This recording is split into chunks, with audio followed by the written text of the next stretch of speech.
everybody. I have now fully gotten into the habit of actually starting to play the background music before I go live. I don't know if y'all have noticed, if you start from the very beginning, there's usually 30 seconds after which you see a panicked look on my face, and then the music begins in earnest.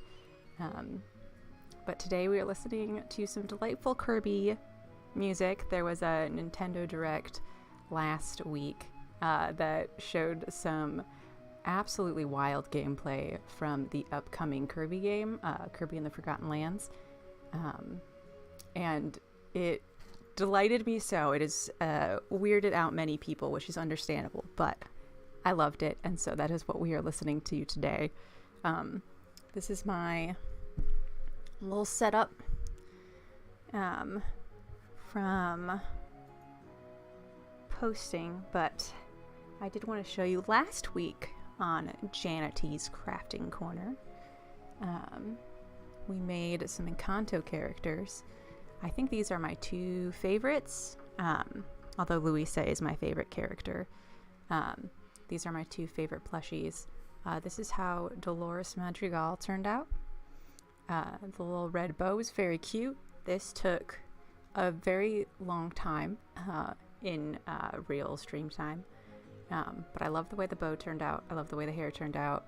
The red and the red. So snazzy. Dolores is a great character design to begin with.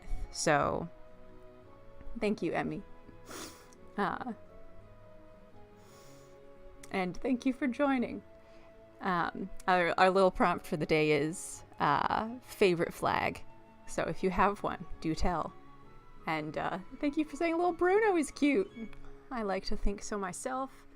This is a little textured lemon stitch to get some of that wave with a little, it would be a removable poncho, but I sewed it over his head, which is very large, so it is not technically removable, but it's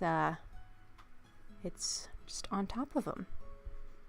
So there is the update from last week's stream. I also wanted to show y'all from a few weeks ago on the watercolor stream. There were some designs for this like not a phase pride moon thing, and I printed some of them off in stickers. I don't know if this helps focus at all, but I added one that has the full text, one that has a white background, and one that has a background with stars. I took an actual like sky map to get the picture of the stars. Bruno! Hello, friend. I love the Bruno enthusiasm. I just saw yesterday a TikTok that was just one person in their car singing the entirety of We Don't Talk About Bruno with like the world's strongest dedication and the world's like most 7 out of 10 singing voice, which is great because I have like a 4 out of 10 singing voice, and I would definitely have gone just as hard. But there's your little update for the watercolor designs. Today, unfortunately, we are not making more Bruno plushies as much as I would love to. We'll be making some of these little pride mushrooms. I have a mushroom design that I have been using for quite some time now. It is usually like a little red. Hang on, let me grab it. Just a red mushroom. Give the mushroom little eyes for maximum cuteness. Sew on a stem. Bada bing, bada boom. I leave a big old long tail so I can make a little design on the inside. I actually started making these mushrooms, I think it was February, March 2020, because the bookstore that I was making merch for, this is a bookstore in Bookbug from Kalamazoo, Michigan. Very, very cool place. You will see more stuff from me there soon, but that's another tangent. I wanted to make some spring themed items for them in 2020. So I made like little suns, I made little cacti, and I saw the sort of cottagecore vibe coming on. And so I made a bunch of little mushrooms, but alas, The store did not remain open for much longer because it was March of 2020, but they're back open now. They've got other things. They've got some mushroom stickers that are still there, but this is the story of the mushroom design. And thank you.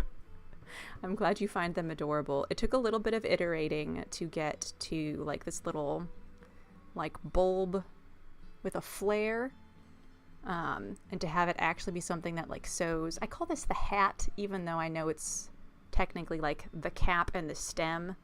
I call it the hat and the stalk, or the like bulb, which is not proper mushroom terminology, but such is the way of things. I apologize to any true mushroom enthusiasts out there, who I know you are. So this is what I'm hoping to create today, is mushrooms of all different pride flags in anticipation of Pride Month. This has a few lines running through it, so I think most of these stickers are going to end up being in my B grade pile, but I wanted to show you all what they looked like, maybe take a crochet break to cut them out at some point during the stream, and give you a preview of the many, many pride flags that are available. Thank you. They are available at, hang on, janetcraftly.etsy.com. Self-promo moment. And thank you. I'm glad it's official. It did not take long. We've been here for 7 minutes. I consider that a great compliment. Anyone have opinion on what pride flag we should do first? I have, like, my core 9 flags are lesbian, rainbow / gay, bisexual, pansexual, transgender, non-binary, genderqueer, aromantic, and asexual. If you want any of those particular flags, let me know, and I will take a short tea break while you make your voices heard. Also, thanks for saying hi in the chat. It brings me great joy.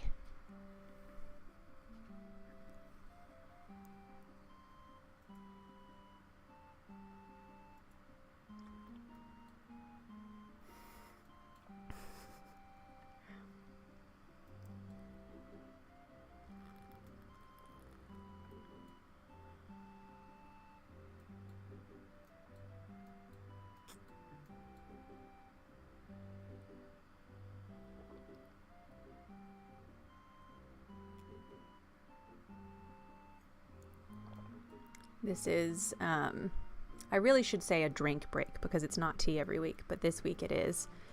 It is rose petal tea. I've artfully placed some of the aforementioned rose petals on the tea, which looks amazing, but does make for a slightly awkward drinking experience that you may have just witnessed. It's worth it. It's worth it for the aesthetic. And I'm sure there'll be a very cute screenshot at the end with all of the little petals at probably the bottom of this thing, because rose tea is delicious. I see no strong opinions on mushroom, so what I'm going to do is take a little needle and drop it, and whatever mushroom it lands on is the one that I'll make. Looks like a genderqueer mushroom today. Now I started oh, the tea is wonderful. I love, if you've ever, like, you smelled roses, I imagine, or like rose, like scents and things. It literally just tastes like that. I put a little bit of honey in it. I think it gives it a little bit more of a body than something like sugar. And it, like, it's got a nice aftertaste. But yeah, if you can find like bulk rose petals, they're sold in a lot of places for like spa things, or like herbal supplements and things like that. If you just get a bag of rose petals and you put them in hot water, you will get to drink this delicious tea. That's all that tea is. As the great Zuko once said, it's hot leaf juice. This is my mega bag of all of the flags and some, I'm going to try and make some poison mushrooms that are purple, and some of the regular red ones. Oh no, I'm just realizing that as I was making these, I ran out of green, so I did not make the genderqueer one. This is so sad. Okay, I'm gonna choose one at random. Transgender it is. Apologies to anyone who wanted to see the genderqueer mushroom. So I made 2 of them. These were put together on while I was at, I believe it was the Fulton Street Market event. Yeah, look around. They come in a bunch of different like sizes and things. And also, if you don't want to dedicate yourself to a plushie, there are stickers, etc. I think I accidentally made one too big, but I think it's this one, so I'm gonna go with this. But I put these together at a Fulton Street Farmers Market in Grand Rapids, Michigan in November of last year, because I just had my yarn with me. I was sitting there and I wanted something to do with my hands, but I didn't want to, there wasn't enough of like, I just had a bunch of little balls of yarn, so there wasn't enough of one color to make like, I don't know, like full red mushrooms or something, something else of a single color. So instead, I tried taking my already known mushroom pattern and doing pride. So I only had to have like a little stripe of pink and a little stripe of white and a little stripe of blue. So that worked well, apparently, until I got to the genderqueer flag, at which point it no longer worked. Eye placement is always a challenge with mushrooms because usually they will lie flat on a bubble of a head and not on the little flare out section. And since this is going to be sewn onto the bottom, if they're poking out that far up, that's not going to be good or child safe. So I need to scooch them up a little. These are, I think, 8mm safety eyes for those who want to play along at home, which is what I do for my like little smaller guys, like my little jellyfish, or my like non-stylized humanoid-y ones. Yeah, that looks good. And then I go up a little bigger for a more like chibi or cutesy look. But I have so many of these. Oh, I also have. All right, it's time for a little safety eye tutorial. Oh, wow, thank you so much. I know you by a different name than the one that is in the chat, but I am very honored that you liked my work so much that you just got some immediately. Thank you very much. Also, it is very affirming because I have put time and effort into streaming, and that is a way to support the stuff I'm doing. So many thanks. I've got a little washer thing here. Also, do tell me what dice you got, I must know. And the eye. And usually you'll like scrunch them together with your hands, which doesn't feel great, especially if you are doing, I don't know, 17 mushrooms in one day, hypothetically. Actually, no. I have 3 big mushrooms, so 20 mushrooms in one day. Okay, thanks, Ava. So this little handy tool, which I will link in the description because I have forgotten where it was from. You just place it over the little washer and you press down on the big ball thing. You gotta get a better lever arm usually. That's the tightest I have ever put on an eye. Oh, that is in there. Usually I'll like get up and then push a little bit. Oh, you got some purple. Here are the very dice I shall send to you. I have to make sure not to put them back in the pile. Ooh.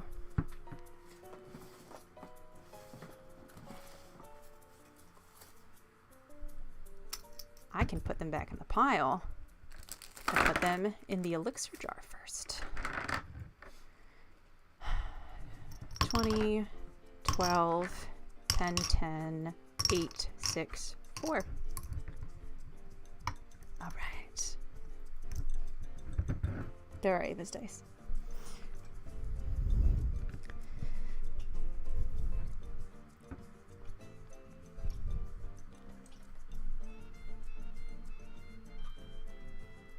All right, I'm thinking this is good. As I mentioned earlier, I have a big ol' long tail. I don't know if you can see it on the camera, but boy, it's quite lengthy. I tuck in all the little odds and ends from switching colors along the way, and just to get a little more oomph in it. I will stuff both the stem and the cap. So I do really like making little pieces that can be stuffed afterwards, like this little guy. For example, let's bring out Bruno again. As I make the head, the entire head piece is closed, like just one big ball. And so as I'm crocheting, I have to add in the eyes and then stuff more and then crochet and then stuff more, which means that if I'm just sitting down somewhere and crocheting, I need to have the eyes with me and I need to have the fluff with me, which is not particularly conducive to actual crafting. But like making this little bit of hair, I could just zing-zang some black yarn out all on my lonesome, whip it up, stick it back in my bag, and sew it together later, which is my preferred way of doing things. So I do try as much as I can for my own designs to do that, which is why I made a little separate piece, which is a little skinny, but so are these fingers, which is very convenient. I never thought about that, but it is very handy. I have ridiculously thin fingers. It's been an issue in ring sizing and bowling ball holding and all sorts of different things, but it is very convenient for like reaching to find something in the cracks of the couch, or shoving a little bit of cotton floof inside of a crochet mushroom. So I also do not know, I do not recognize the song that is playing right now, but I already want to play whatever Kirby game it is from. It's such a delight. Alright, I'm already seeing a little challenge with this that is not present in the regular red mushrooms, and that is the strand that I'm sewing with is one color, and the pieces that are the little stripe that is actually above the place that I'm sewing is a different color. So usually what I would do is go in on the outside, pull, go somewhere pretty far into the stem so that there's a little stitch there that you can see. I guess so. Gotta take the good with the bad. Usually, and then I would go out here and then like repeat the process. What I'm gonna have to do is figure out a way to tuck it back into the blue. Okay. It's gonna be a lot of stretching, but it's plausible. Well, I don't want to jinx it now. Oh, I think I did jinx it. And I usually do a little pattern of one long stitch and then two short stitches. I just think it looks neat, as Marge Simpson says. So that's what I'm going to endeavor to do here. It is much clearer of a stitch pattern when I get to bigger mushrooms. This is the biggest mushroom of them all, but hold on one second. This is like a medium-sized mushroom, and you can kind of see the way that, yeah, the stitches turn out there. I guess Ava's order is ready, so here we go.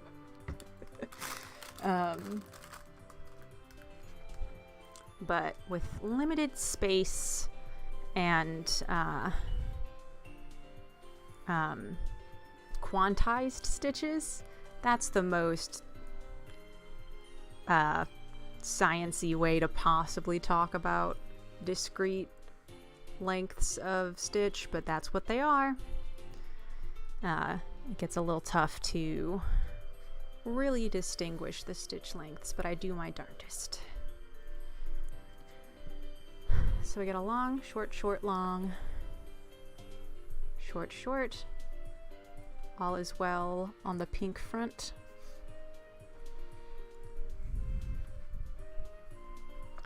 How are y'all doing today? What does your Friday have in store for you? And what has it had so far? We are about partway through the day. Let me know. If you are so inclined.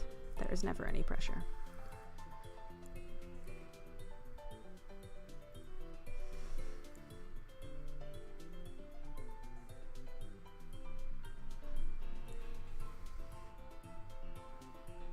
There we go. So this is long, short. Hello! Just a bunch of bees. Well, thank you so much for joining. If you would like, I know you also buy names that are not just a bunch of bees, so if you would like me to refer to you by those, drop them in the chat, and if not, I will continue to use your username. They are a player in my favorite campaign that I have ever run, and has since switched to playing an absolute delightful chaos creature of a character. Ava, I am honored to be featured in your life as prominently as Mass Effect, but I'm very sorry that you woke up with a fever and bouts of dizziness and lightheadedness. I'm glad that you had the flexibility and I don't know, grace for yourself to take a sick day, but boy howdy, that does not sound like a fun Friday. I hope I can make it somewhat better. Okay, cool. I shall then call you Keith. Thank you for the heads up. I don't ever want to associate someone's like actual name with their username if they have not already done so. For example, my actual name is Jacqueline and my name on the internet is Janity, but I usually don't put that out there unless it's a space where I'm like comfy with people seeing most of the things I've done on the internet. Here we go. A transgender mushroom. I do indeed love jobs that have paid sick time. Running an Etsy shop, unfortunately, is not one of them. So I'm having to come to terms with whether or not I will be working on President's Day. I'm very glad for you, though. Genuinely. Any votes on another pride flag? I'm going to adjust the camera. This is my little, like, don't let your hands leave this zone, but also don't let the camera leave this zone. I'm going to take a drink break. If anyone has any strong or light opinions on next pride flag, do let me know.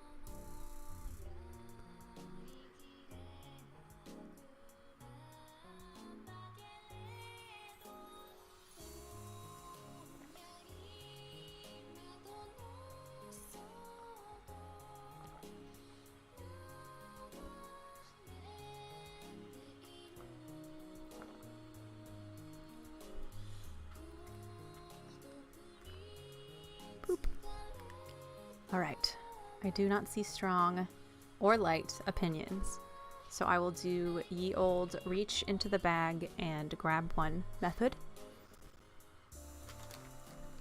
Here we go.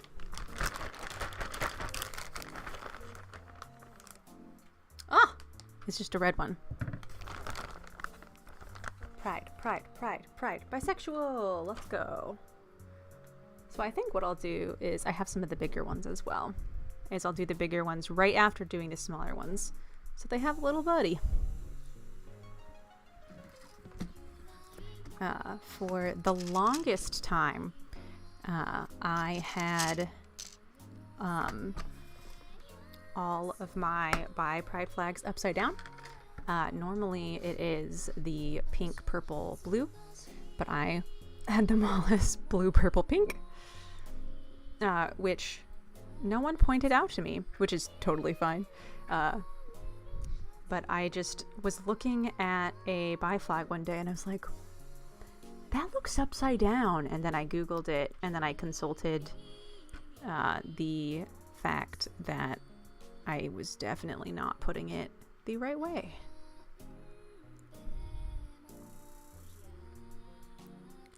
Eyes. But I have since flipped it for everything except for my little plush whales.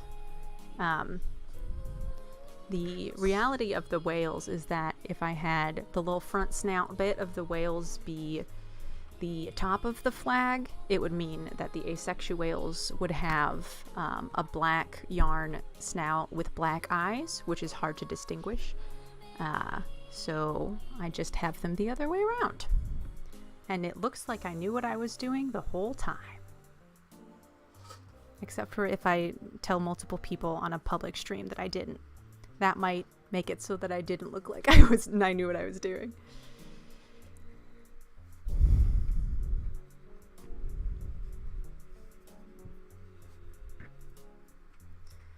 Alright, so getting the floof. Sometimes colors are rude like that. I can't believe they had the audacity to be in an order that wasn't the one I thought they were in. How dare. Oh goodness, I'm also realizing that this is not a long enough tail to actually make something out of. I was hoping not to have to use it this week, but here we go. I'll be back soon.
Alright, craft supplies retrieved.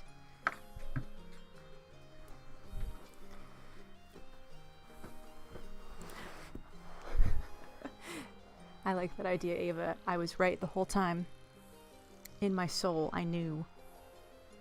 This is my little my little box of yarn. This is the exact box that I was working out of during the farmer's market, where I made all these little caps. But I was not anticipating using it today, so it was not in this room or even on this floor. We've got a little bit more of an upbeat sort of bop presently. So let me know if I need to turn down the music volume at all. I'm enjoying it greatly, but I recognize that that is not necessarily the case. And I do not have to listen to my own voice on whatever volume I have set it at. Oh, wait, I have to leave a tail. So when sewing from just a strand, you usually leave a little bit to then tie it on at the end. But if you're sewing from a little strand attached to the crochet, you can pull it as tight as you want because it's attached to the end. So I'm used to just yanking away. Silly me.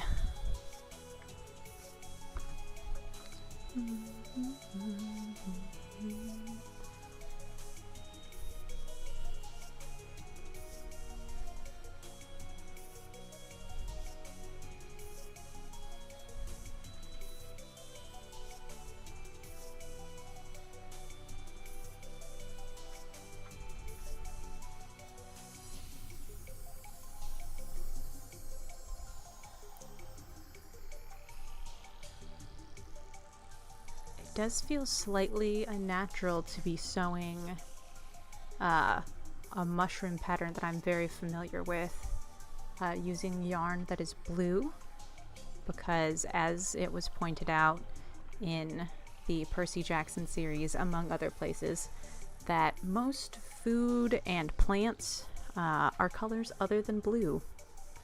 And so it feels like a very unlikely thing to actually exist in nature. I would love if there was like a new species of mushroom that did have pride flag colors on it. That would be delightful. I feel like the internet would have gone wild over it by now, however. We're looking good.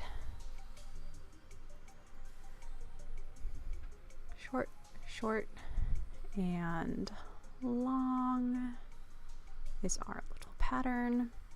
I think that means something in Morse code. I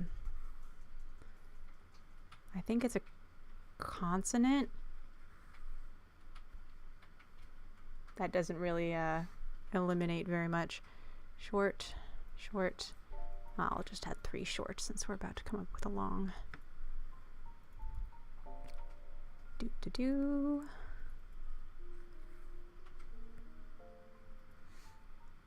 All right, there's our little pattern. Homo shroom. That is an excellent portmanteau, and I will be calling them that. Thank you very much. That is delightful. So when I'm done, I tie the little ends together, and I will sort of weave my crochet hook through and pull it so that the little end goes through the middle, and if I cut it off, it means the new end will just be floating around on the inside and it's never going to come undone, or it's much less likely to come undone. Bisexual homo shroom. Now let's do the big lad. Alrighty. All right, we're doing it again.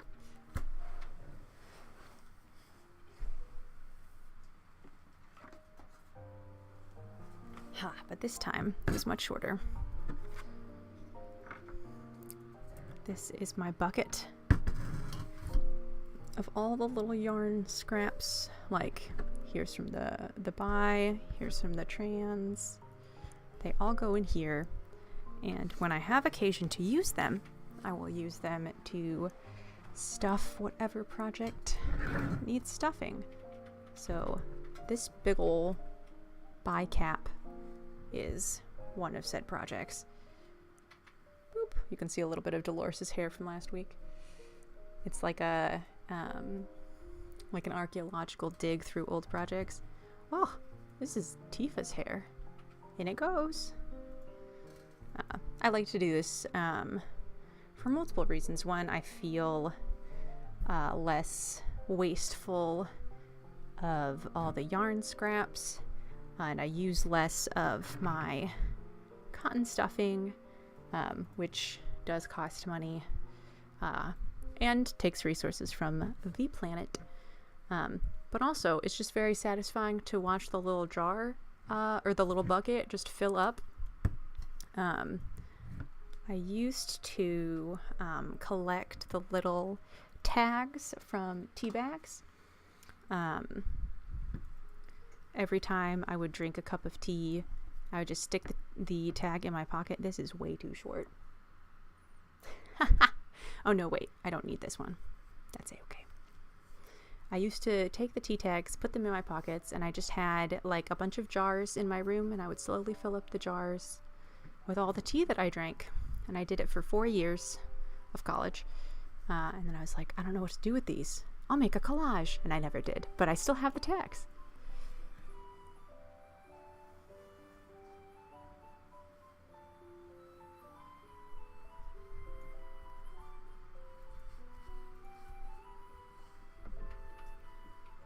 For folks that have joined since the beginning, feel free to let us know how your Friday is going, what you have in store for the rest of the day, or share your favorite pride flag. It does not have to be one you identify with. It can also just be one you think is pretty. I like to have things for folks in the chat to share, so you're not just tuning in to hear my voice all the time.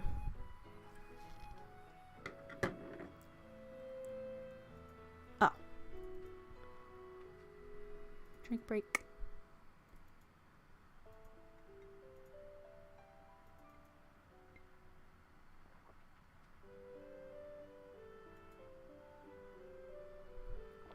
Delightful.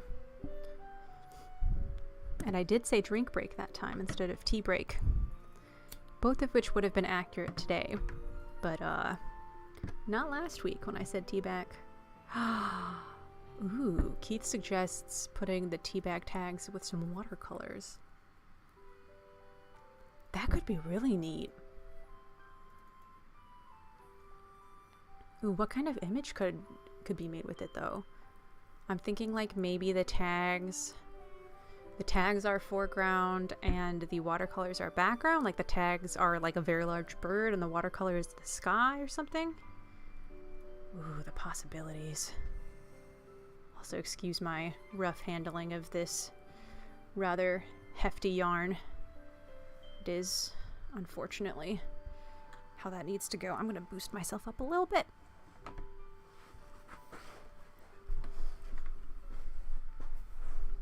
Ha! I need to have a little more of a top-down angle on this so that I can see what I'm doing. And you also can see what I'm doing. Oh, the other challenge of the tea bag craft is to actually find the darn things, because they're just in a jar somewhere in the ether. All right, so we got one long.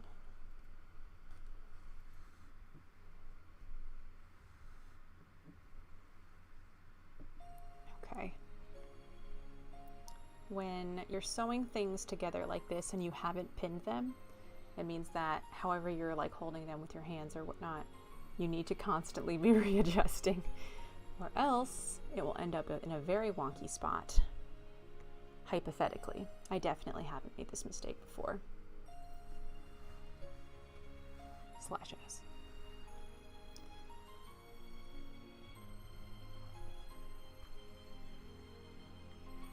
I also am just now realizing that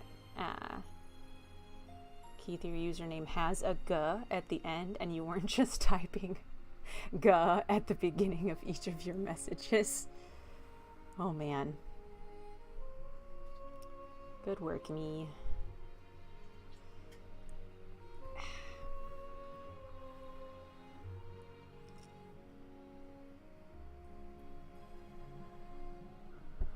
I do like making like multiple sizes and versions of things, not only because small things are cute and big chunky things are cute, but also because it's fun to see like multiple versions of the same craft sitting together. Okay, I'm gonna have to scooch this inward a little bit. I've after the eyes. So what I'll usually do, I automatically have 2 sizes of whatever crochet I'm making. If I make one with the thinner yarn, which is worsted weight, and one with a thicker yarn, which is bulky.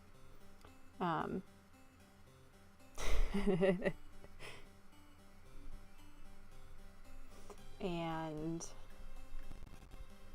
so that's 2. And then sometimes if I'm feeling very fancy, I will make a 3rd one.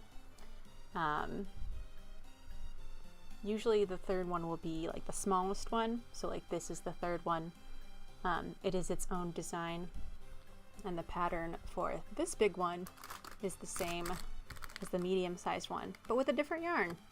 It makes a big difference, as you can see. But for some designs, it is not that feasible to make like a little one.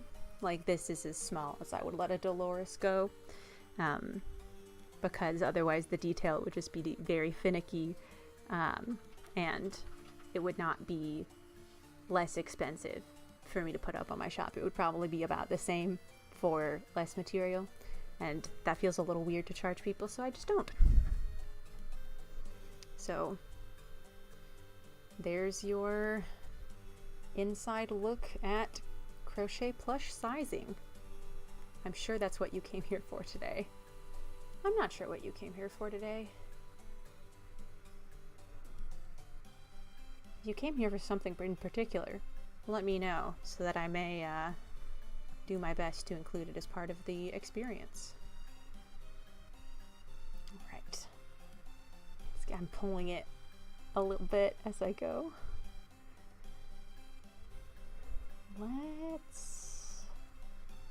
Okay.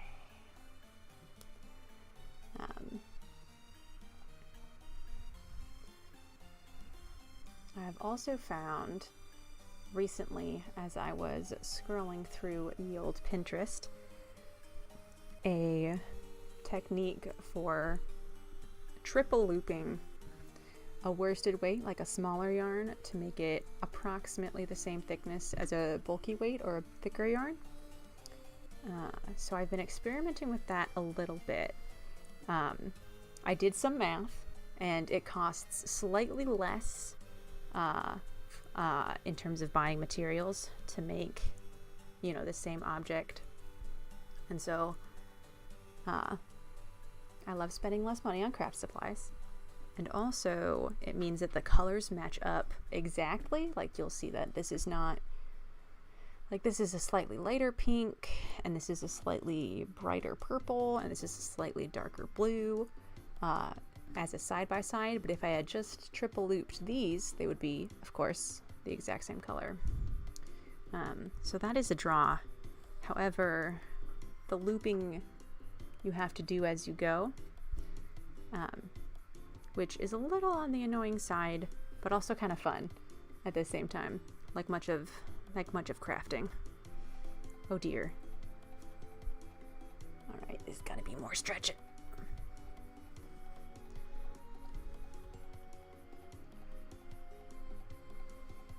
So we shall see in the future whether I shall do regular thick yarn or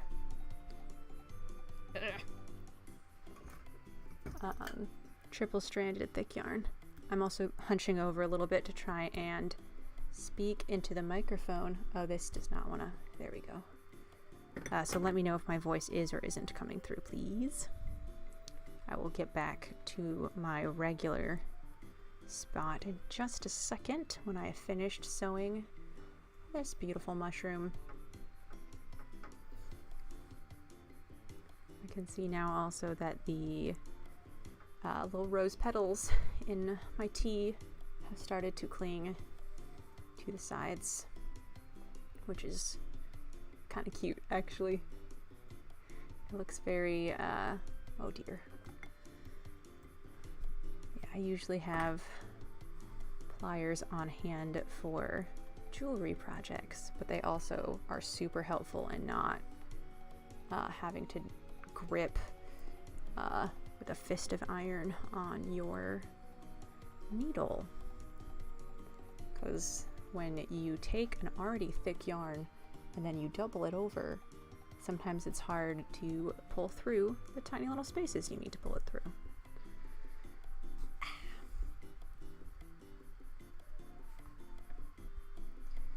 All right.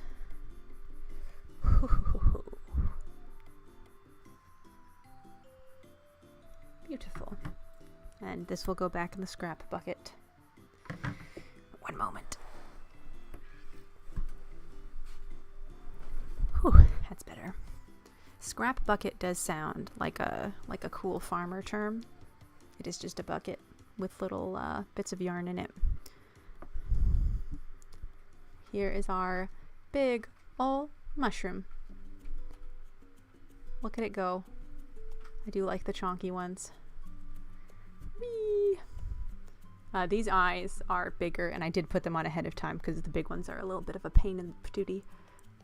These are 12 millimeters compared to 8, I think. No, these are 15. These are 15 millimeters compared to 8.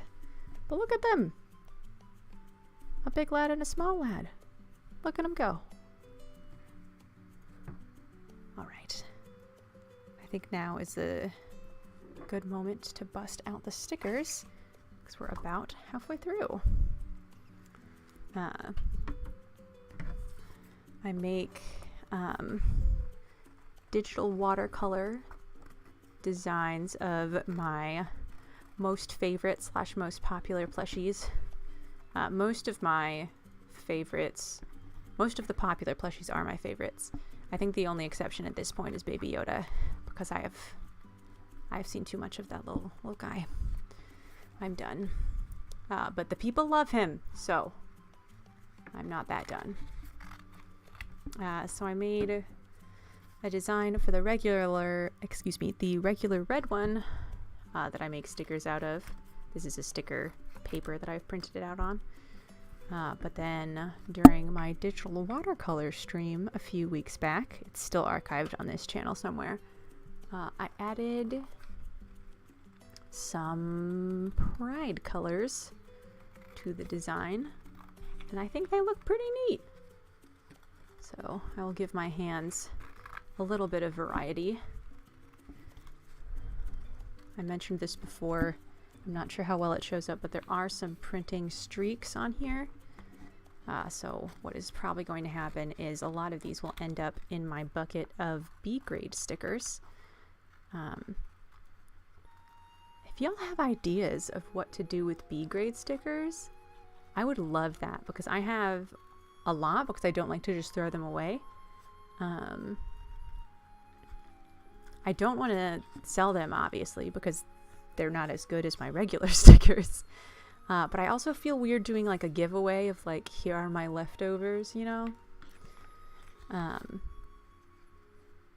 could always like find somewhere to donate them to, but I'm not sure where would like really appreciate my like weird conglomeration of like pop culture and pride stuff.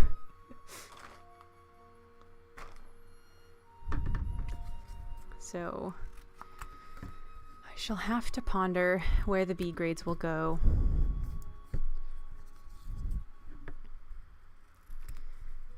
Some folks sell B grades at like a lower price point, which I've considered, but like the process of counting out all of those extra stickers is a little tedious and perhaps not worth it in the end. So maybe I'll do like a little gotcha thing where you can just grab a free sticker but you don't know what it is. Well, that doesn't work with pride though, because if you get like a non-binary mushroom and you are not yourself non-binary, that's not very exciting. So, more to think about.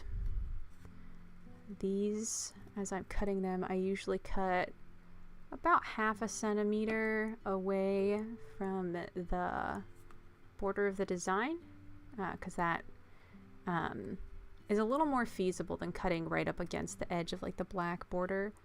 And it does look pretty nice and is a little easier to do, particularly for like more intricate designs. Like the little lesbian has like 3 toes on each foot, and individually cutting those out is a little much. Here is my lid of trash, which is much more dramatic, or sounds much more dramatic than it is. So there's the non-binary mushroom. Here's the aromantic mushroom, which is a perfect time to mention that this time next week I will have my good friend, fellow Aerospec individual, and overall very cool person, Xiaoyi, on the stream, and we're gonna have a chat for Aromantic Spectrum Awareness Week, which cheekily is always the first full week after Valentine's Day, which is I find petty in a kind of fun way. So we'll be having a discussion, doing some crafts. I highly recommend you come, even if you're not on the aromantic spectrum or know anybody who is, because those are like very interesting conversations, just like about the role of romance in society and about what is perceived as romantic and what is not, and just like hearing about the perspectives of people who are different from you, which is usually a good thing. So you can also check out some of what Xiaoyi has done in a link in the comments or in the description as just a little teaser. I know some folks in the chat are familiar with Xiaoyi already, but those of you who are not have the opportunity to meet a really cool person. So you should be here.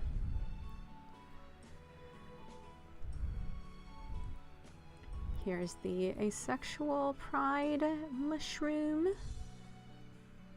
Aha. There we go. Stick them together. And the genderqueer pride mushroom. As I alluded to earlier, I have like 9 core pride flags that I make like everything of, and then a few, like a longer list of micro labels or less common labels that have pride flags that I can add to things for custom orders. Typically like pronoun stickers. Like someone just ordered a pronoun sticker with the queer pride flag, which I think is like it's a black line on top, a black line on bottom, a white line in the middle, and it's like a rainbow gradient on either side. It's very beautiful, but I did not have it in my lineup, and so I added it promptly. And Keith, I'm very glad you will be watching the stream after. I'm genuinely honored whenever anyone tunes in the first place, in general. But if anyone like feels strongly enough about like the stuff that I'm doing and making to like go back even when it's not live, so thank you. Much appreciated.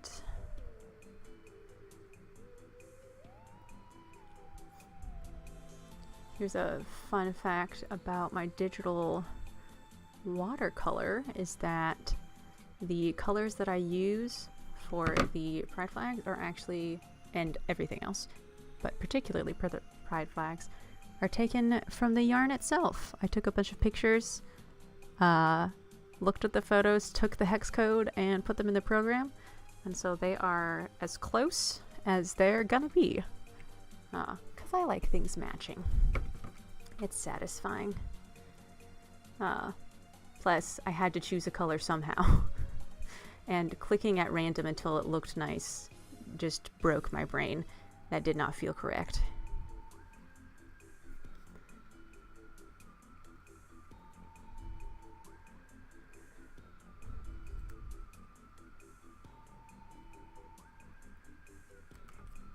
There we go.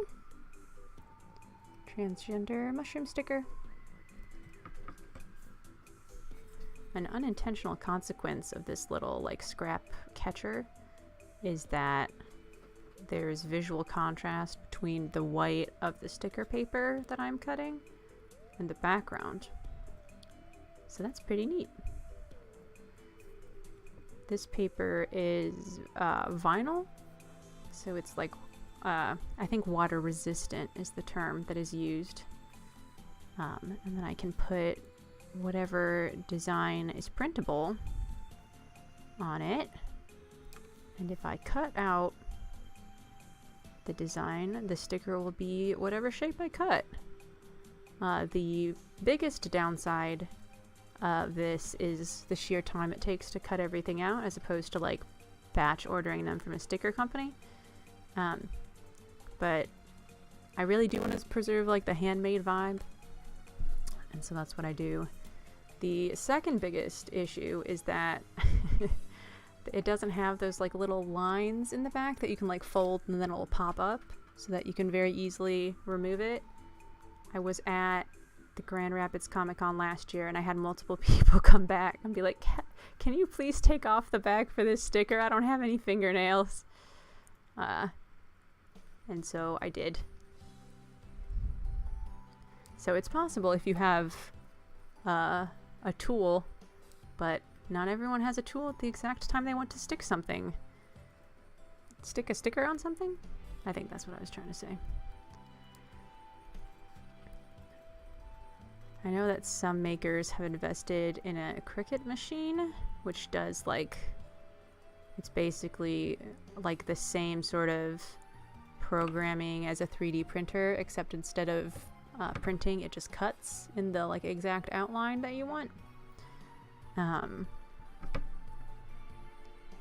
Perhaps I will get one of those eventually, but it doesn't feel like the thing for the moment. I would much rather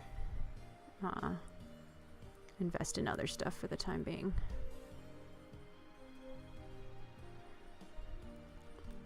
This is the classic rainbow flag. It's begun to be used for like queer communities in general, and there has also been a new flag in use specifically for gay males, which is like a sort of blue into white into teal that is quite beautiful. That is more commonly used, or that is meant to be more commonly used specifically for that. So I do refer to these simply as rainbow, though whoever is using them is going to put whatever meaning into it that they want because it is their sticker.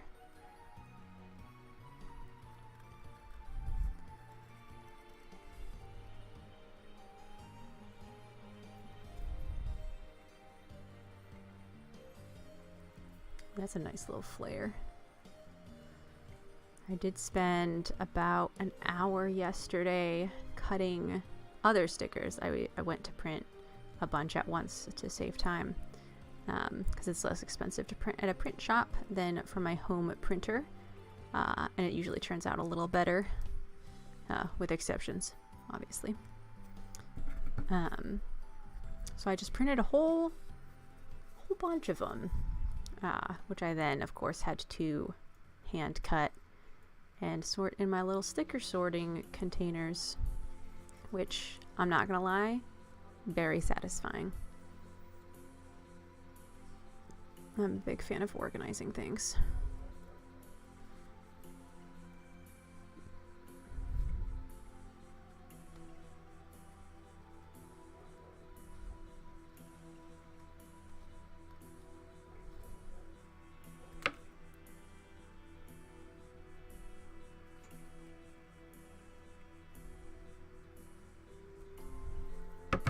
Here's our regular red mushroom. There are a bunch of these out in the world because I've been making them for a little bit.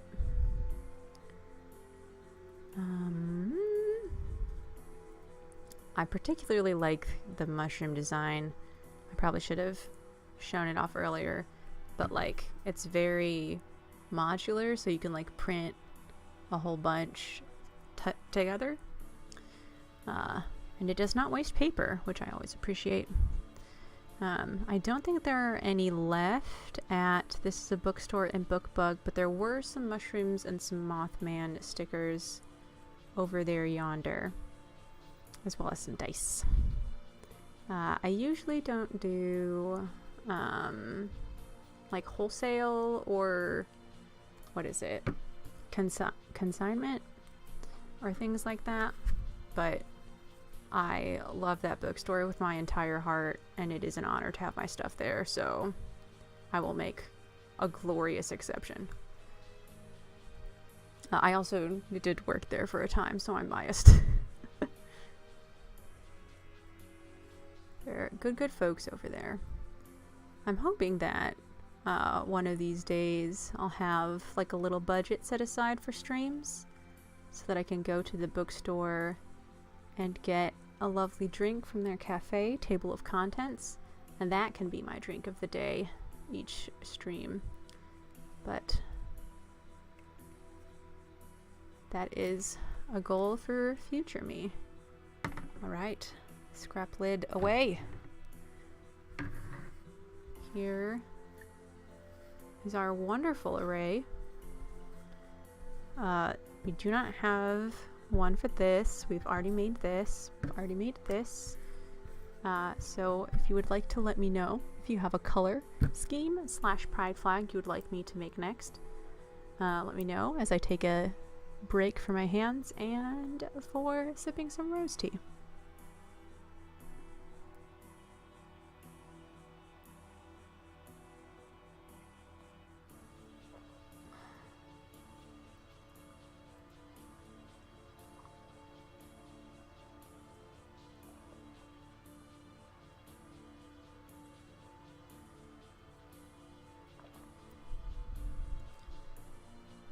Alright, it looks like no particular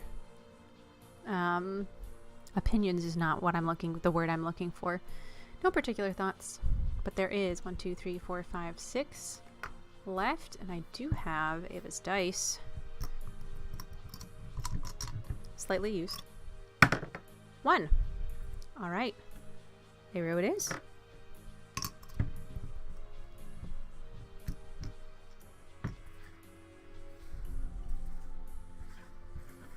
Gather them all together.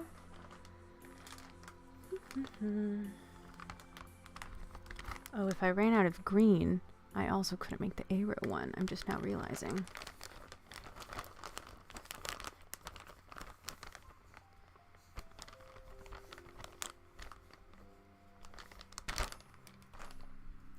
Alright, ace instead. Oh, I left a long tail on this one. I was very worried about not having a long enough tail, I think.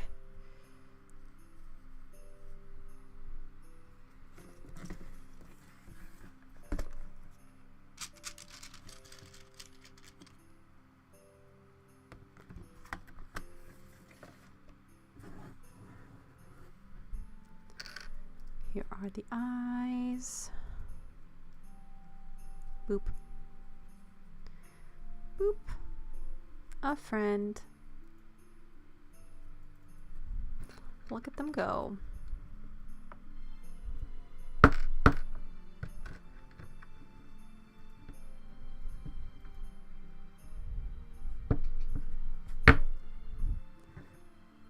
The putting on the eye noise is very, very loud.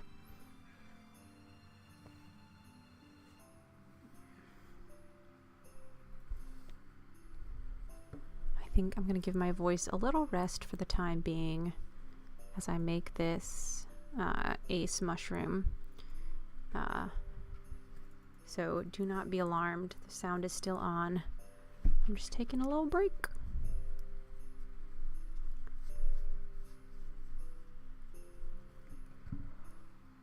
Oh, excuse me.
All right, we've got a transgender mushroom, a bisexual mushroom, and an asexual mushroom.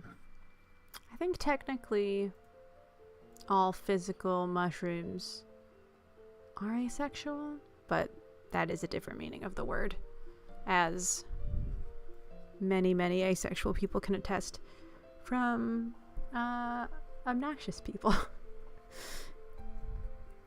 I think I would like to get these two in the rotation, as I didn't have any green yarn when I made the caps, but I have green yarn now, so I can do the purple, white, green, and the dark green, light green, white, gray, black for genderqueer and aromantic. What I will need for that, however, I don't want to put that up there, that's probably gonna fall, is the pattern, because I do not know it off the top of my head, so please give me a moment.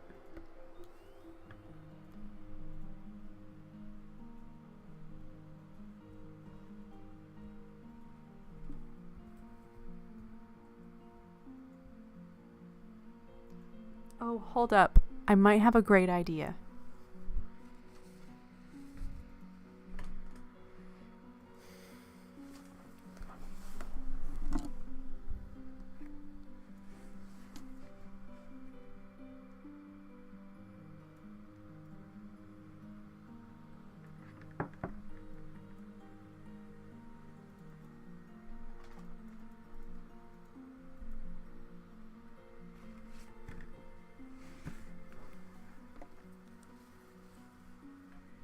Here is my great idea. It's called I Keep the Stream Up so I can see the chat, and I use this. I've actually not had a chance to show these off. I only made two. I made one for the mushroom and one for the Mothman. But this is the perfect opportunity to actually use the dang things. Okay. And you can get a look on the inside of the super secret crochet code. So the cap is a total of 8 rows, with the 8th row being the little bubble on the end. So it flares out a little bit. So it's something like 9. So what I will probably do is do 3 rows each for purple, white, and green, with the last single row, and then this is called a shell stitch. The shell stitch row counting for 2. Let's see how feasible that is. Step 1.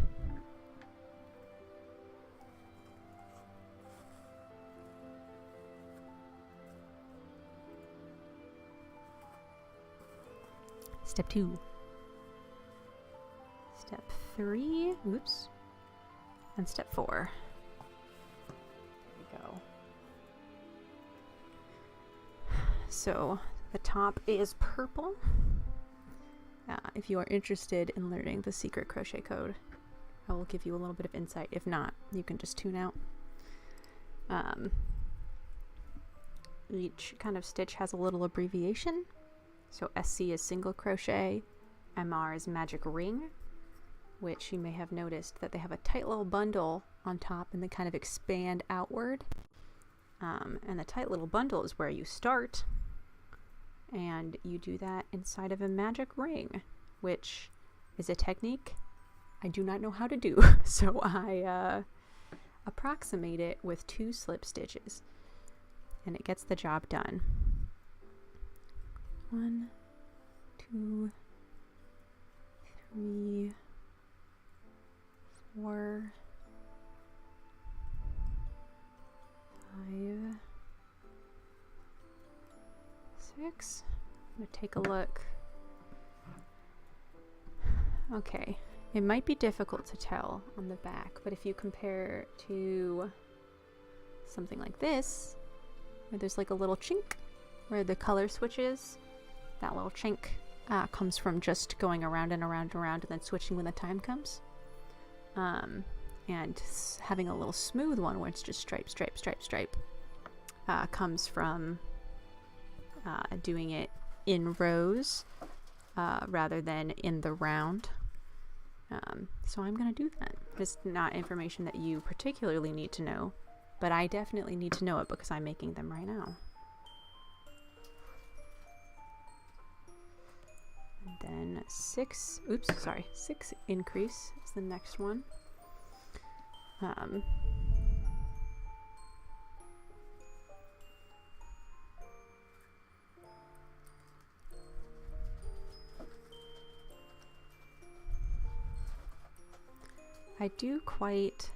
I usually don't have physical copies of patterns in front of me because I don't like,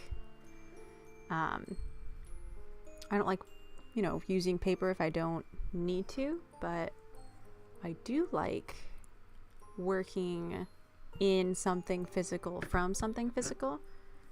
Like if I'm playing Dungeons and Dragons, if I have physical dice, I'll usually have a physical character sheet. Or vice versa. If I'm working with yarn, I love having a pattern that's printed. If I'm coloring something on a tablet, I like having a reference as on the screen, etc., etc. I just have a bad time interfacing between different modes. Okay, 1, 2, 3, 4, 5, 6, 7, 8, 9, 10. 6 times 2 is 12. 11, 12. There's a little bit of math involved in crochet. I regret to inform you.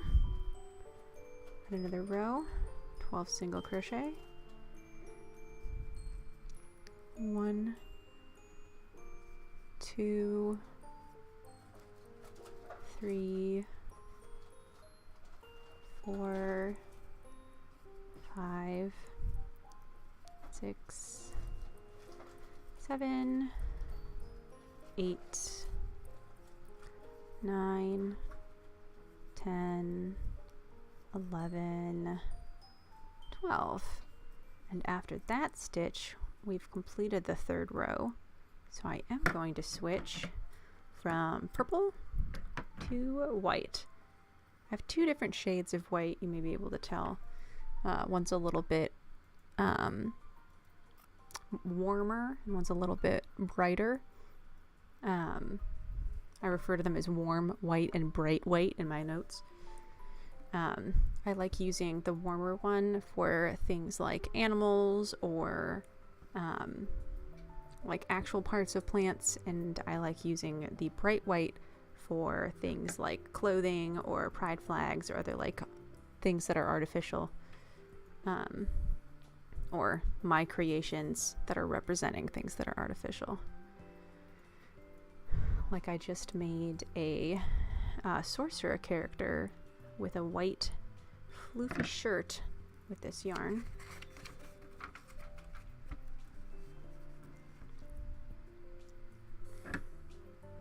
And I just made a rabbit with this warmer yarn. So if that gives you a better idea, I'm gonna give a second stitch because usually the first chain stitch with a new color of yarn gets buried.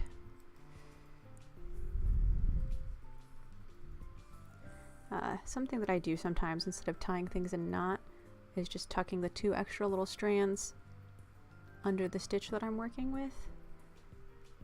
I don't know how feasible this is for whenever other folks are crocheting, but it is a neat little trick, and I like to tie as few knots as possible just because I'd rather keep my crochet hook in my hand the whole time.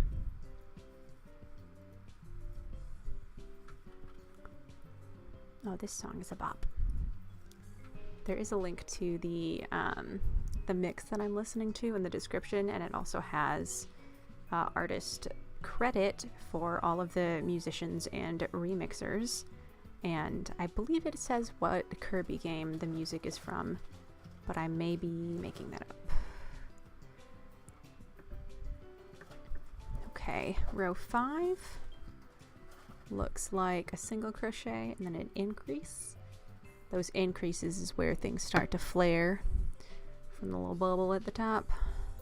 Single crochet, increase, And then if I have something in those little brackets and then an X something, it means do that however many times the number after the X is. So I'm doing this 6 times. 1, 2, 3, 4, 5, and 6. And then one more row for the white. It is going to be, oh, the same thing, but 9 times. All right. One way of making sure that you get the correct number of stitches is to physically count them as you make it, and one way is to do the math. For example, this is a single crochet and an increase, which is 2, so 1 plus 2 is 3 times 9 is 27. So you can do math, or you can just do the whole thing out with your hands and then count.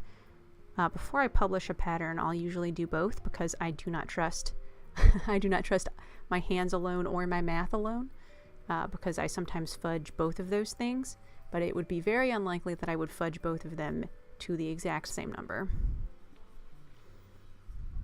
So I actually, as I was testing this pattern, took the pictures that ended up in the final one. One of these days I think I will do a put together a pattern stream, probably for a character like Aang from Avatar: The Last Airbender, maybe Appa from the same series. I've already created a pattern for Mothman, otherwise that would be my go-to.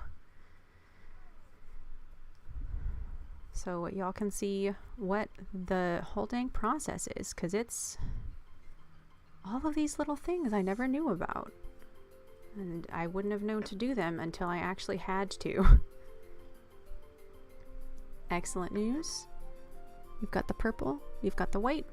Let me bust out the reference here. There we go. And we're switching to green for the last 2. Apologies if that was not a pleasant audio experience. That was pure habit.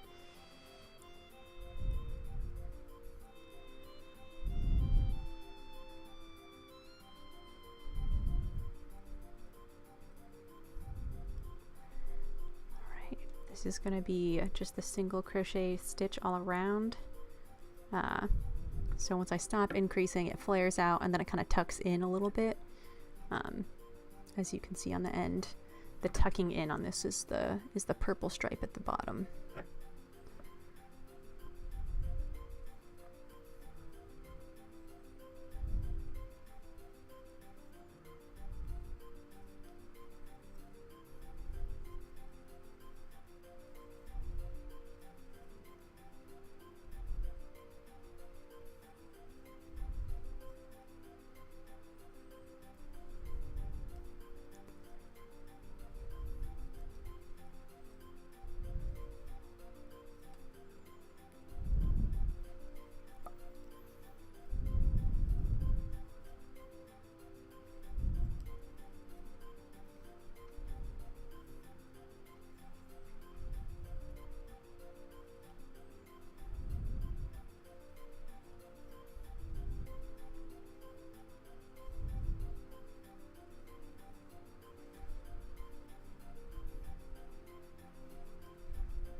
Alright, now that this row of single crochet is done, it's time for the fun part, which is all those little flares with a shell stitch. Calling it a stitch is deceptive because it's a bunch of stitches in a particular configuration. So what happens is, instead of doing one stitch in every little stitch that came before, you'll skip one and then you'll do a bunch, and then you'll skip one and then you'll do a bunch, and they kind of like the same way that I don't have any scrap paper out of which to make a fan, but if you imagine a piece of paper that you like fold in zigzags, and then you pinch one end together and it sort of flares out, that flare is what's happening here. And it's a very handy little trick that is not too hard to pull off once you have the hang of stitches in crochet. And it's how a lot of fancy little borders on things get put together in crochet. A lot of Irish crochet uses this technique. The edges of several blankets will have stuff like this.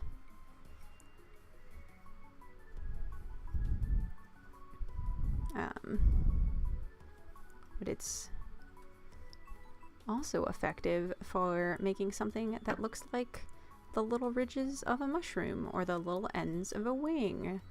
Those are the two big things I use them for. Sometimes like a little bangs for a plush character. There's so much you can do with these stitches. Am I biased? Yes.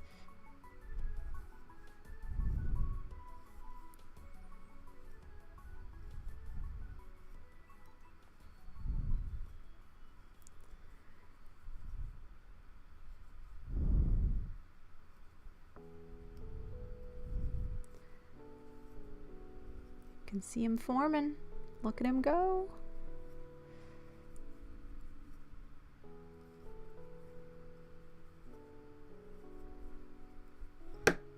Sorry. I am considering getting a little like white strip of felt to go on this table, because every time I audio incoming like set something down or drop something, there is quite a spike because the microphone is right here. And it picks up everything around it, from my voice to falling scissors.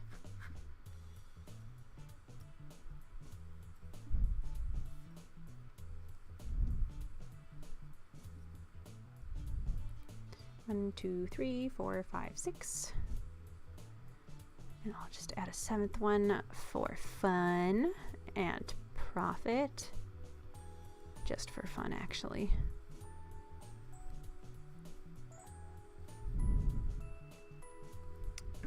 There we go. And I'll snip off a long piece. Let's put this one together after I take a drink break.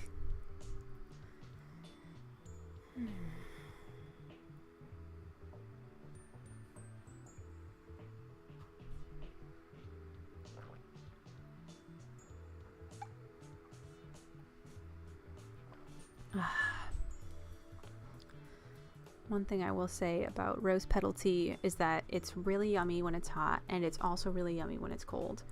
And it is definitely cold at this point. But in the middle, it's a little yeesh. So when I took a sip about 20 minutes ago, it was a much less pleasant experience than the one that I just had.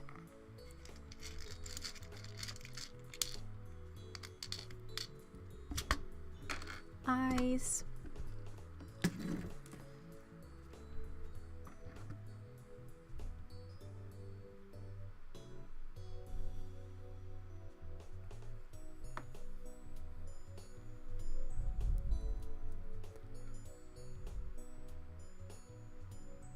Maybe one more stitch apart.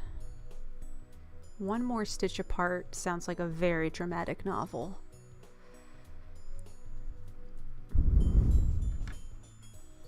I did come across, when I went to Gen Con last year, a writer in the Author's Alley, I think is what they called it. I bought their book Controlled Descent. I think their name is K.M. Henkes, Henkes. That might be their website as well. But they also had a little anthology that was like all of the titles of the stories were like knitting puns. It was just precious. They also had on the side of their booth like all the same books as the other side, but it was labeled Introvert Corner, and then a little note that says, "If you're over here, I won't bother you. if you want to talk about something, move to the front of the stand. And I just thought that that was really sweet and considerate, and just cute. Like, this is the introvert corner. I won't bother you here.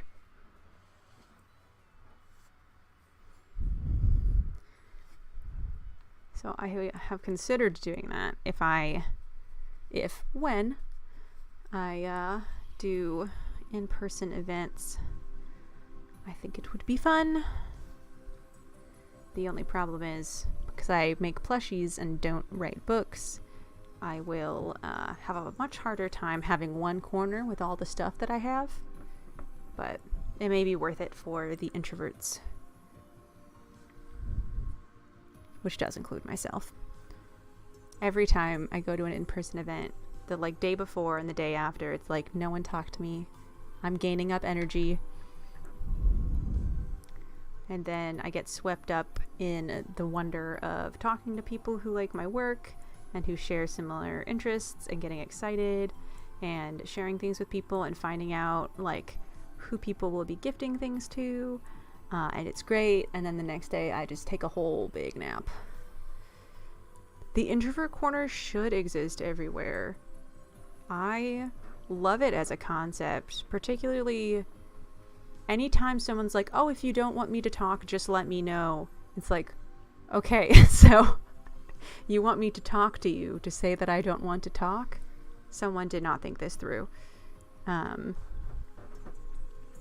But yeah, just an indication, or even the sort of undermining of the default that if there are two people present in a space, they must desire a conversation with one another, which is false. But when that space is present, it means when you do choose to go into a conversation, that is a choice that both people who are speaking are making. And it kind of, to me, increases the meaning and the value of choosing to engage in that, because there is no expectation if there exists something like an introvert corner, to where you do not have to. I just think different modes of communicating and being should be should have space made for them.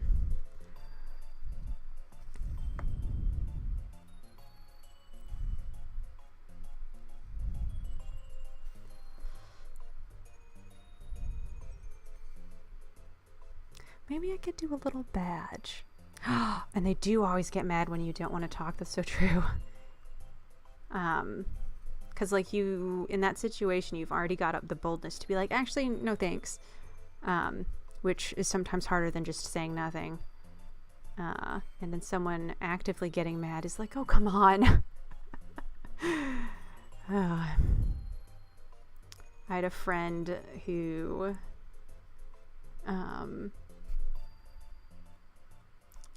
has this quote that he often references that was said sort of tongue-in-cheek. I look at the moon and I see a perfect society. Because he feels very strongly that things like the expectation of social interaction, particularly in things like a workplace or a gas station or something where it's incidental that we are both here, should not occur. There was one time where he walked into a place where he often got soda and such, and they commented, he's like, what superhero shirt is it today? Because he often wears superhero shirts. He's like, and I never went back there again. I'm like, that's extremely valid, and I am sorry. But for some people, they would be delighted to be like, oh, thanks for noticing. I do love Batman. Let's talk about Batman. So maybe it should be those restaurants where there's a little flag that you put up when you need wait staff to come by, and then you put it down if you're having a private conversation and don't really need any water refills or anything. I think that's handy. I think we should have little reversible caps, and one side says, I would like to talk, and the other side says, no thank you, please leave me alone, or something. Of course, people would start using them ironically, and then it would get out of hand, so of course. Or people would see the fact that you have a hat that says, don't talk to me, and take it in a very different way, which is also no good. off of the topic of introversion, this rendition of the Kirby theme is so good. I will listen to this for a long time. This is amazing. Yeah, this is the MVP song of the stream. Sorry, I'm looking at all of the things that surround me, thinking about what happens next, while also thinking about the social expectations of conversation, which is too many things to think about at once while I'm also conversing. I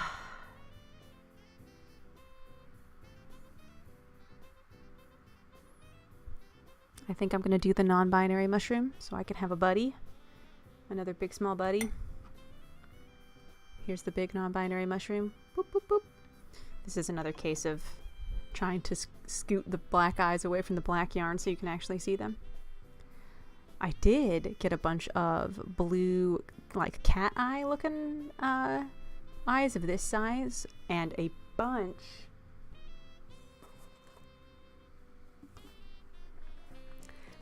bunch of big black yarn. So I'm just gonna make so many beautiful cats. So many black cats with blue eyes.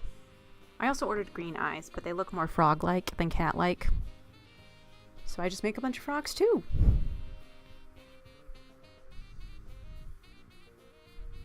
I don't want to make frogs.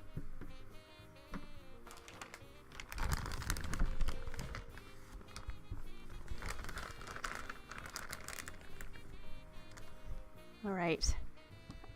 I did, it looks like, make 2 versions of the non-binary mushroom. I think what I did is I made the key change. Oh, it's so good. I did make 2 versions of the non-binary mushroom. I think I put the wrong number of stitches in one of them.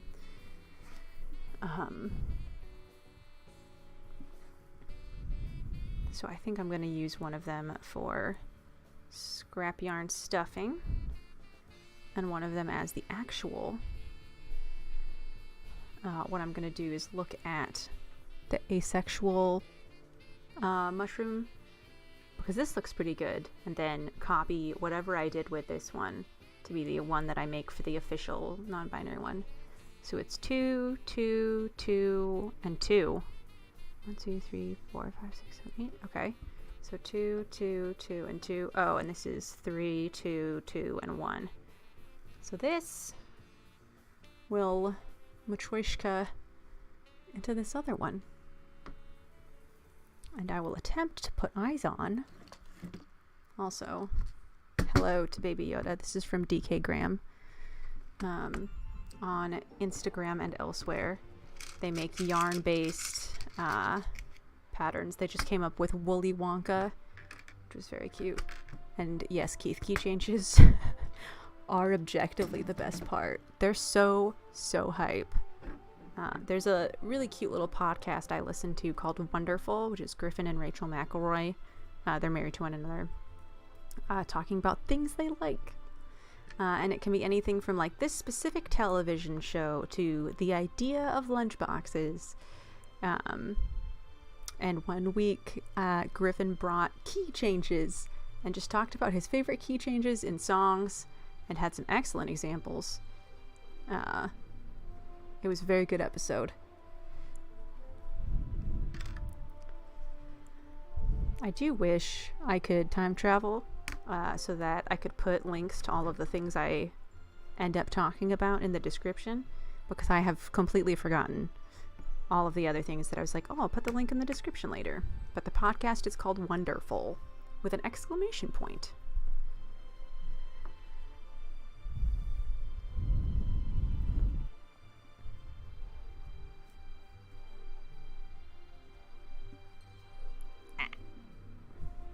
Alright, I'm on the struggle bus with this little bit of fluff. I'm gonna need a whole lot more fluff for the big guy.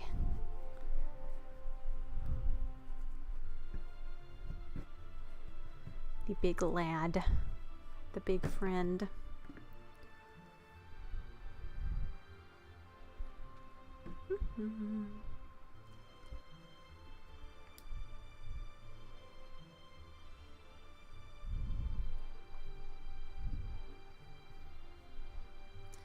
The challenge that is going to exist in doing this is that I'm using this very dark black yarn and putting the needle through some very white fluff.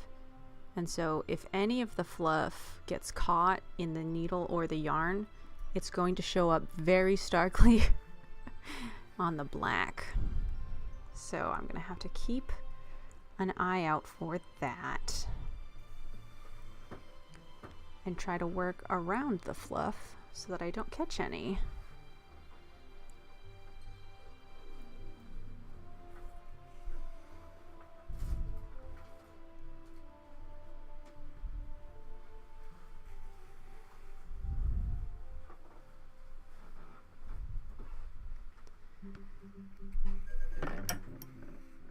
Excuse me. So we got 2 short, 1 long. Here's the regular version of this song, which is also wonderful. Kirby was a good choice for today, I think. I think that's the wholesome little energy, and it also fits with the pink theme that I have sort of unintentionally brought for today with my outfit, stream backdrop, and tea.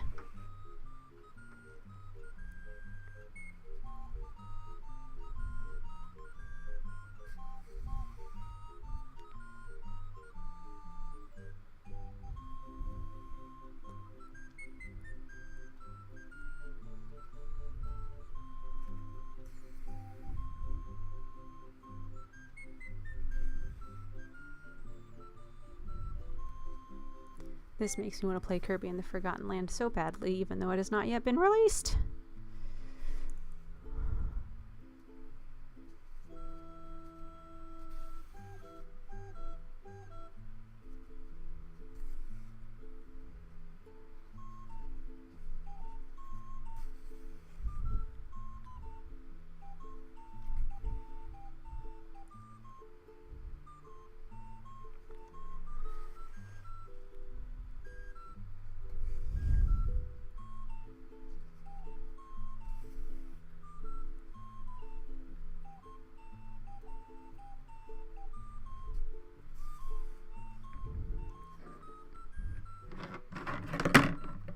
Sorry again. Kirby and mushrooms do have the same vibe. I love that. Yeah, it is a sort of like sweet but powerful, cutesy nature sort of a thing. Oh. This means I must make a Kirby mushroom. It would just be a pink mushroom with Kirby eyes. Oh my word. I can't believe this. This is a brilliant idea.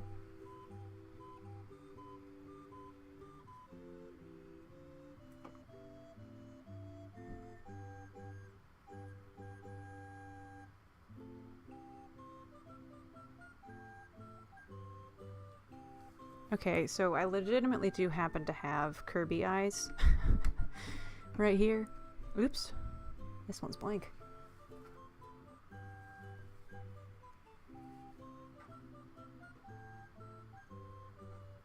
Here we go. Now I happen to have Kirby eyes. I really want to make a Kirby mushroom. Kirby mushroom supremacy! So if I stick the eyes on something that's this sized, oh my gosh. Yeah, that's a Kirby mushroom. We're doing it.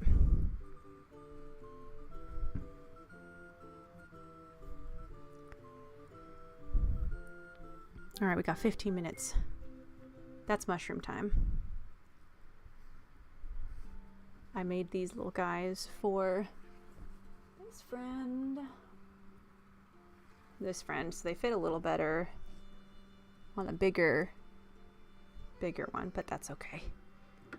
I think they'll still work. Oh, here's some more chibi style eyes. I played with a bunch of eyes when I was making the Kirby eyes. there's a picture up on my various social medias. There's a link to all of them in the description if you want to see what those eyes looked like. This is also a bop. Alright, let me turn back to the previous page. It's getting a little crowded. Okay. Scooch. Scooch. And there. Here we go.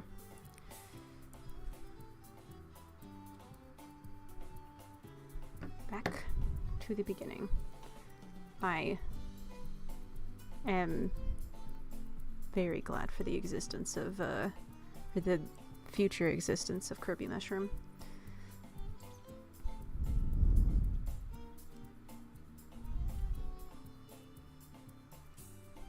Six. And pull it closed. This is unfortunately a different color of pink than the actual Kirby, because this color of pink is no longer in stock. And it made me very sad, because I like having things be the same color when they are meant to be. But yeah, it's such like a vibrant but light pink. This one is not quite as vibrant, but it does have that like lightness to it and a little bit of shine. So, I will live.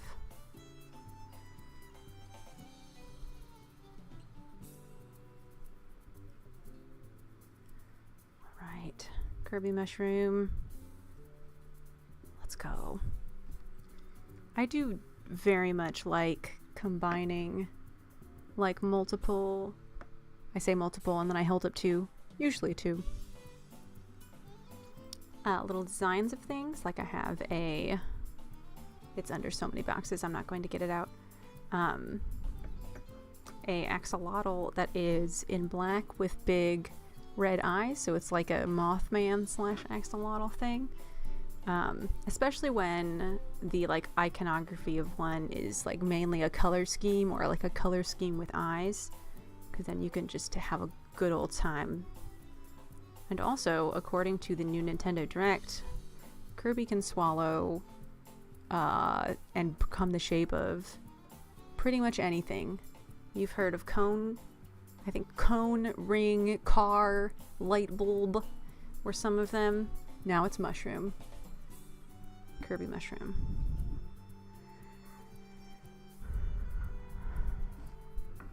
Pardon my very loud sigh into the microphone.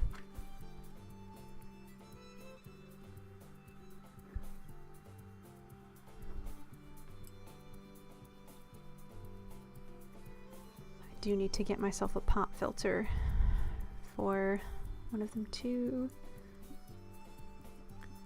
3, 4, 5, 6, 7, 8,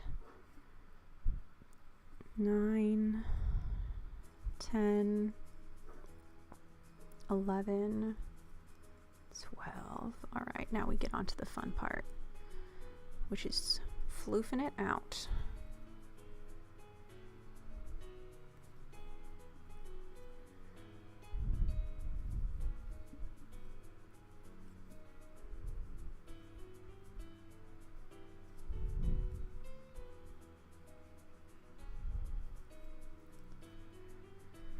This yarn is also slightly thinner than the previous color of pink, so it ends up being about the same size, but it feels different in my hands. This is the kind of thing you notice if you spend literal hours of your day touching yarn. Excuse me. I have pondered creating a Dungeons & Dragons or other tabletop RPG character whose powers are centered around yarn manipulation, but I feel like that would be so weird and finicky that it would just end up being a homebrew. So I should just make a weird yarn homebrew. The stand of the main character of the 6th season of JoJo's Bizarre Adventure like has control over these threads that she uses. And so I've considered having a lot of fun with that and maybe like making a cosplay for Stone Ocean / Stone Free. Don't at me.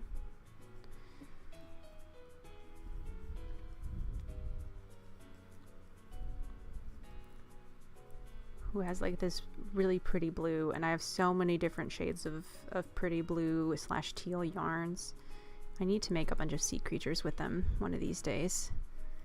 I want to do like a dolphin and a manatee and a whale and a shark and a seal and a walrus. Whoop. It'll be a good time. Speaking of time, after this Kirby mushroom is complete, I think this will be the end of our stream for today, looking at the remaining minutes. If we go a little over, a little under, that is fine by me. If you need to go, please do. But I just wanted to give the heads up that Kirby mushroom is the finale of this saga. Oh goodness gracious.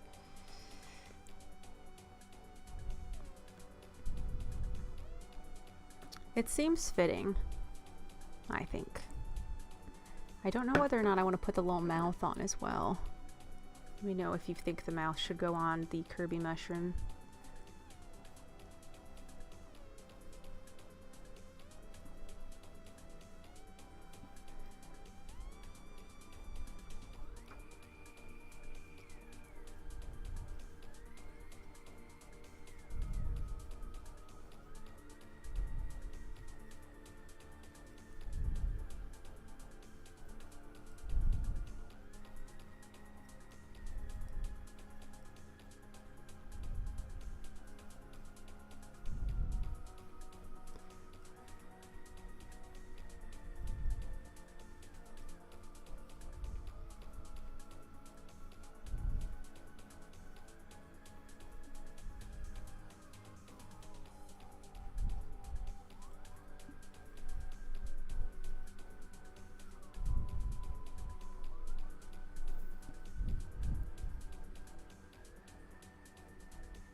Right, time for the shell stitches. Pink mushroom just feels very weird to be creating. But it's Kirby, so it makes sense.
And with the end of the song comes the end of the Kirby cap. Boop. It's very good that I have prepared an absurd amount of stems. Now we need the floof back. This is cotton, by the way. You can get like polyester filling, but that's literally just plastic. And I don't feel great about that, so I use cotton instead.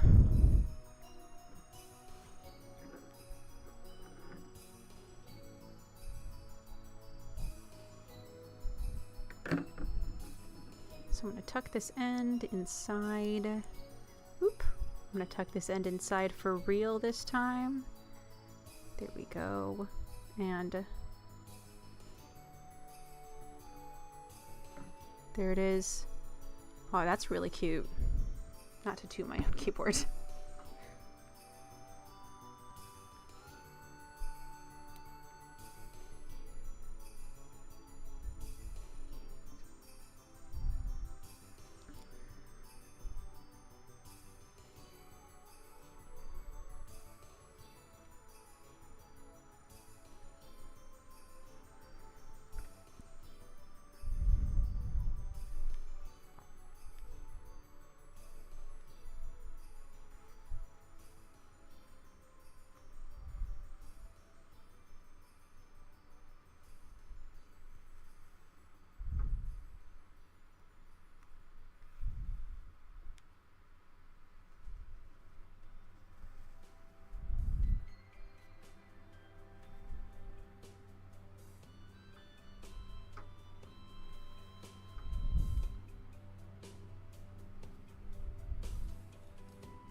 Oop! My bad. Sewing with big loops sometimes means that they catch on things. Usually the things are other stitches or pieces of work. Sometimes the things are your crochet hook. That's less than ideal.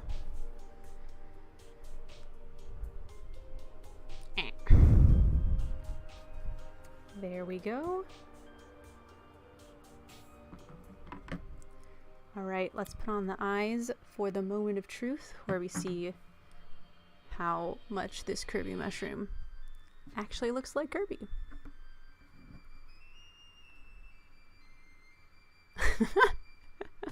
Oh, it's just a silly little guy. Oh, that's great. Wonderful. Alright, with that, we have reached the end of the official stream.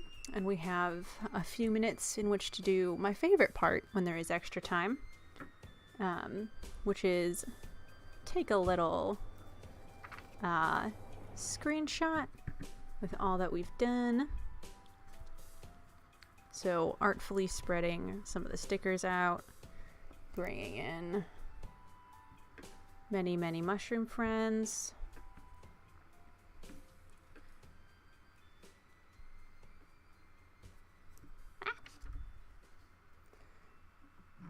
And non-binary doesn't quite contrast the way I'm thinking. Him! Ah, the greatest compliment my creations can receive is just the word him.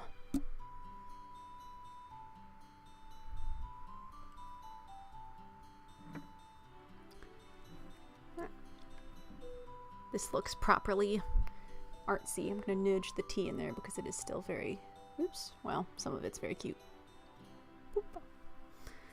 Alright, one moment.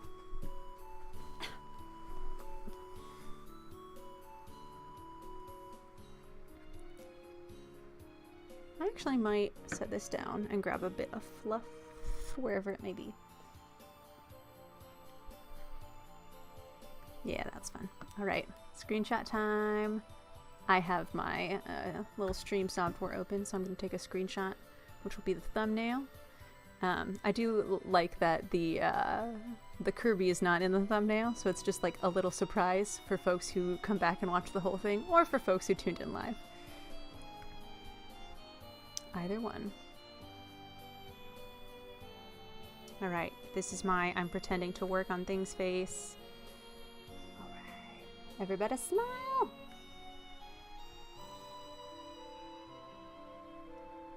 Beautiful. Thank you so much for tuning in today. Thank you for your feedback on my silly little mushrooms.